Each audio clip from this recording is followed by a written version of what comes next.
All right, today we're going to unpack a really fascinating and pretty controversial worldview. It comes from a text that looks at a recent conflict and says, you know what? That wasn't a war, it was a performance. Now, we're not here to argue if it's right or wrong. Our job is to get inside its logic and see how it all fits together. So let's dive in. The whole thing kicks off with this one line. It's so dramatic, right? The pre-agreed play has ended. It immediately tells you we're not talking about a series of chaotic events. Nope. We're talking about a script, a meticulously planned performance. And honestly, this single sentence, it's the key to understanding the entire argument. So, what is this staged play theory, really? Well, you can think of it as the single lens the author uses to look at everything, every event, every alliance, every single outcome. It all comes back to this one core idea. Now, let's be really clear about what the author is and isn't saying here. The text doesn't deny that the destruction and the violence were real. Of course they were. The argument is that the purpose of all that violence was just a performance, kind of like a smokescreen for a much deeper hidden agenda, to mess with and ultimately harm Arab nations. And the source gets super specific about who it believes the real targets of this play were. It says the ultimate victims were Sunni Arabs, not just in one place either. The author points to groups inside Iran, like the Ahwaz Arabs, and then expands that to include the neighboring Gulf states. The idea is they were the ones who really suffered from all the economic and political fallout.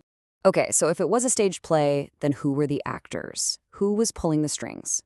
Well, according to the author, there's a very specific list of alleged conspirators. The author claims this whole conspiracy is run by what they call a massive alliance of unbelievers. And it's a broad group. It supposedly includes all the major branches of Christianity, a group referred to only as the Cursed Ones, and another group that's absolutely central to this whole theory, labeled the Magian Shia. Okay, so you're going to see this one word pop up over and over again, Majusi. It's really important we understand what the author means by it. Historically, the Arabic word Majusi referred to Zoroastrians, but that's not how it's being used here. In this text, it's basically a weaponized term. It's used to paint Shia Islam as something foreign, something pre-Islamic, and because of that, totally illegitimate. And this quote right here really gets to the core of the author's position. It's a worldview that sees this group as being just fundamentally unable to coexist. The argument goes that their belief system automatically makes them hostile to anyone on the outside, which in the author's mind is what makes them the perfect conspirators. So now we get to what seems to be the author's biggest point of frustration. The argument isn't just about some grand conspiracy. It's also a blistering condemnation of fellow Arabs and Muslims who, as the author sees it, completely fell for the performance and ended up cheering for the wrong team. The author's judgment here is just black and white. There's no room for disagreement. If you supported Iran's actions, it's not a simple political difference. Oh no!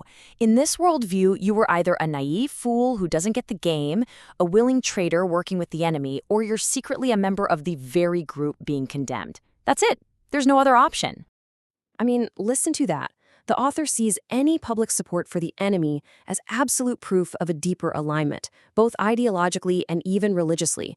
The big takeaway here is how political disagreement gets reframed as a kind of spiritual betrayal, an existential threat.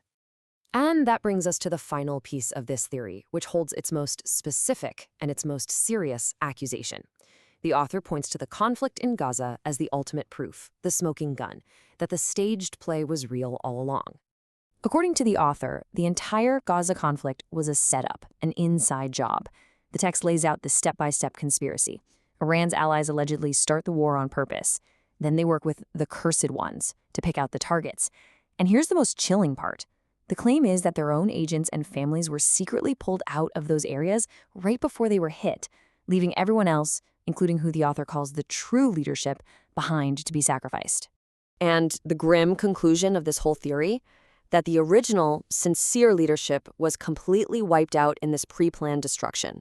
So the only people left in charge, according to the source, are the very same collaborators who helped orchestrate the whole play in the first place, now just pretending to be the legitimate leaders. So when you pull back and look at the whole thing, you see the full picture the author is painting. It's a totalizing worldview. There are no coincidences, there are no independent actors, no simple political mistakes. Every single event, every action, is twisted and reinterpreted until it fits perfectly into this one massive conspiracy against Sunni Muslims. And this all leads to a much bigger question, doesn't it? Why do narratives like this one, that explain everything, become so powerful, especially during a crisis? What does their appeal tell us about our own human need for answers and for meaning, even if those answers come from a conspiracy theory? Definitely something to think about.